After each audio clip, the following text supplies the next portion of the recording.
Everyone knows that Frank Sinatra will always be a legend. Ever since his heyday in the mid-20th century, Old Blue Eyes has captured the hearts of music lovers around the world. But few people realize just how tragic his life really was. This is the real-life story of Frank Sinatra. During his birth, Francis Albert Sinatra was almost ruled dead on arrival. Born on December 12, 1915, in the kitchen of his parents' New Jersey apartment, Sinatra weighed 13.5 pounds at birth and had to be removed from the womb with forceps. Frank was originally thought to be stillborn as he was blue and not breathing. While the doctor was treating his mother, Frank's grandmother took the seemingly dead infant, ran him under cold water, and slapped him on the back, which suddenly revived him. And the mishaps didn't end there. Frank was actually supposed to be given the first name Martin after his father, but a misunderstanding led the priest to baptize the baby after his godfather, Frank Garrick. Frank's mother, probably a little exhausted by this point, decided to leave it alone and keep the name as it was. The forceps used during Frank's birth left him with a facial scarring on the left side of his face, neck, and jawline. This led him to receive the punishing nickname of Scarface from his peers in adolescence. During his singing career, Frank would endeavor to hide his facial imperfections with heavy makeup. In spite of his talent, Frank Sinatra actually had to grapple with loneliness during his childhood. Frank was the only child of Italian immigrants who were both very active and prominent in their Hoboken neighborhood. His father, Antonio Martino, or Marty, owned a local tavern and was a part-time prize fighter. Frank's mother, Dolly, was a midwife who often helped desperate women to obtain illegal abortions. Dolly was also involved in local politics and was elected Democratic ward leader in their neighborhood. His parents' work and activities meant they were often away, so young Frank was usually left on his own or with his grandmother. Most children in Frank's predominantly Italian neighborhood came from large families, while he grew up an only child, which was considered highly unusual at the time. In a later interview with journalist Pete Hamill, Sinatra admitted that he longed for a sibling when he was a child, saying, "I used to wish I had an older brother that could help me when I needed him. I wished I had a younger sister I could protect." Sinatra didn't find it easy achieving the fame and success that he craved when he was young. His parents weren't entirely supportive of his desire to be a professional singer, viewing it only as a hobby. Instead, Marty wanted his son to attend the Stevens Institute of Technology and have a steady job. However, once Dolly Sinatra understood her son's talent and ambition, she tried to help him wherever she could, from buying him sound equipment and sheet music to using her political connections to secure singing gigs for him. Dolly's pull even landed Frank a spot with the local singing group, the Hoboken Four, which started him on the path of professional recognition. It soon became obvious, however, that Sinatra was the only one of the group with genuine ambition and drive, and once the Hoboken Four broke up, Frank started to wait tables in between his singing gigs with local dance bands. After landing a solid gig with trumpeter Harry James, Frank's biggest break came in 1940 when he was discovered by renowned band leader Tommy Dorsey, who offered him a much more lucrative contract. By 1942, Sinatra's reputation even eclipsed Dorsey's, which prompted him to seek out a solo singing career. Bing Crosby was Frank Sinatra's greatest inspiration for becoming a professional singer.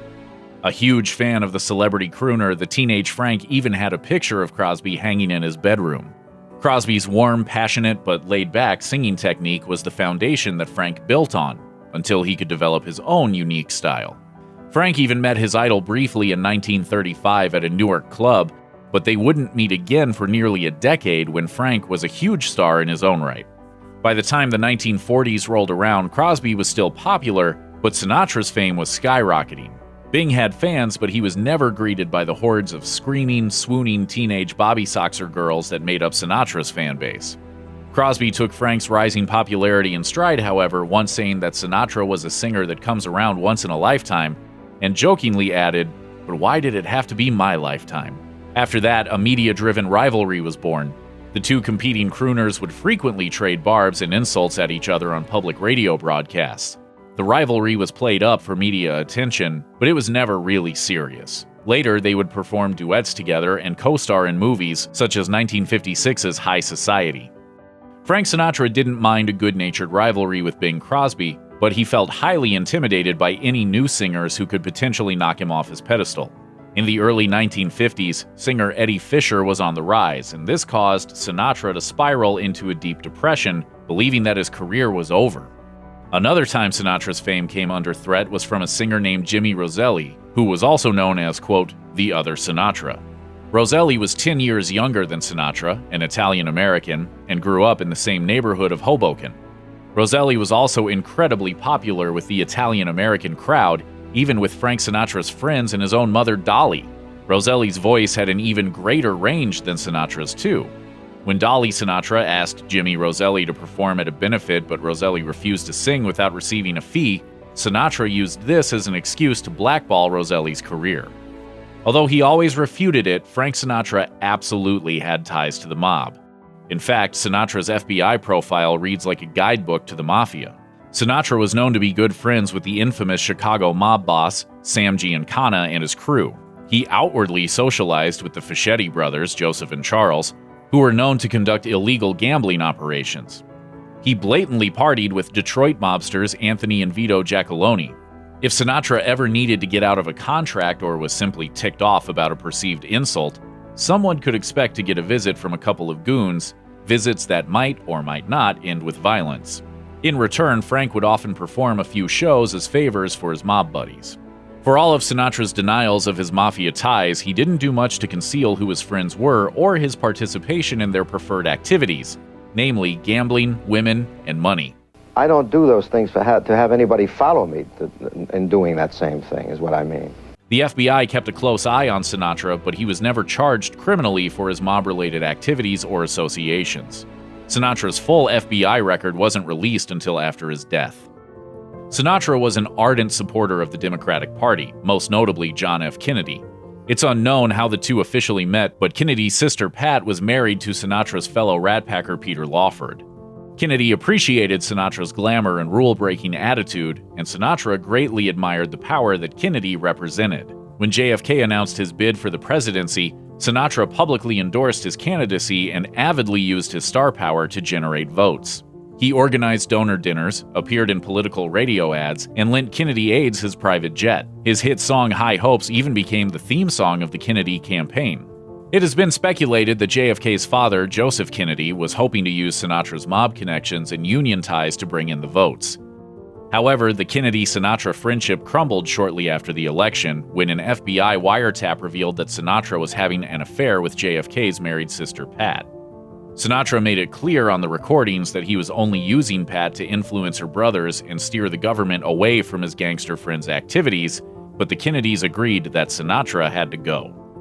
Despite all that romantic crooning, Frank Sinatra was known to have an extremely short fuse. Do you think your boiling point is low? Not anymore. It used to be. Once, during a show in Hong Kong, a missed light cue prompted him to destroy his dressing room and his hotel suite, breaking priceless antiques. Another time, while in a drunken rage, he drove a golf cart through a shopping mall window. J. Randy Taraborelli's biography, Sinatra, Behind the Legend, details how the singer once threw a plate of pasta at the wall in an Italian restaurant because he deemed it too soggy. Old Blue Eyes also had a habit of bullying venue employees and less famous entertainers, and getting his mob friends to beat up people he didn't like. He seemed to have a particular dislike for stand-up comedians, probably due to his many insecurities and fears of being publicly humiliated. Comic Shecky Green once made a remark that angered Sinatra, and Green was later mobbed by a group of Sinatra's friends. Comedian Jackie Mason made a series of jokes about the much older Frank Sinatra's marriage to 21-year-old Mia Farrow, which resulted in the comic receiving anonymous death threats. When Mason refused to stop making Frank Sinatra jokes, shots were fired into his hotel room. He later had his nose and cheekbones broken by a complete stranger. Out of his 3 children, Frank Sinatra had one son, Frank Jr., who had ambitions to become a singer like his father. His career was already budding at the age of 19. However, Frank Jr. also started attracting more malicious attention. According to the FBI, on December 8, 1963, Sinatra Jr. was performing a gig at Harrah's Club Lodge in Lake Tahoe. He was in his dressing room with a friend when someone knocked on the door, claiming to have a package to deliver. Instead, 2 men entered, tied up and blindfolded the friend, and then forced the singer out a side door and into a waiting car. The friend was able to free himself and notify the police. The kidnappers contacted the elder Sinatra and demanded a ransom of $240,000 for his son's safe return. With the FBI's help, Sinatra Sr. paid the ransom and allowed the police to track down the kidnappers. After some trepidation on the part of the kidnappers, one of them eventually decided to free Sinatra Jr., whom the police found in Bel Air after he had been walking for miles. The FBI later apprehended the 3 kidnappers and recovered the ransom money. I was scared, I was a little bit nervous naturally, but the only thing I could do is hope for the best. The kidnappers' defense tried to paint Sinatra Jr. as the perpetrator, claiming he masterminded his own abduction for publicity. The FBI's evidence proved contradictory to this claim, and all 3 kidnappers were convicted. Frank Sinatra died of a heart attack at the age of 82 on May 14, 1998, at Los Angeles' Cedars-Sinai Medical Center. His wife, Barbara Marx, and his 3 children were at his bedside. Sinatra's last remaining years were filled with significant health problems such as heart and breathing problems, high blood pressure, pneumonia, and bladder cancer. He had also been diagnosed with dementia brought on by Alzheimer's. As the end approached, Sinatra seemed to recognize that his time had arrived, as his last words to his wife were, "I'm losing." Sinatra was buried with a pack of Camel cigarettes, a bottle of Jack Daniel's whiskey, a Zippo lighter, and $1 worth of dimes. In a Rolling Stone interview, singer Bono of U2 spoke on the death of Sinatra, with whom he once performed a duet, and the loss of an iconic performer. He said, "Frank Sinatra was the 20th century. He was modern, he was complex, he had swing and he had attitude. He was the boss, but he was always Frank Sinatra. We won't see his like again." Check out one of our newest videos right here. Plus, even more grunge videos about your favorite stuff are coming soon. Subscribe to our YouTube channel and hit the bell so you don't miss a single one.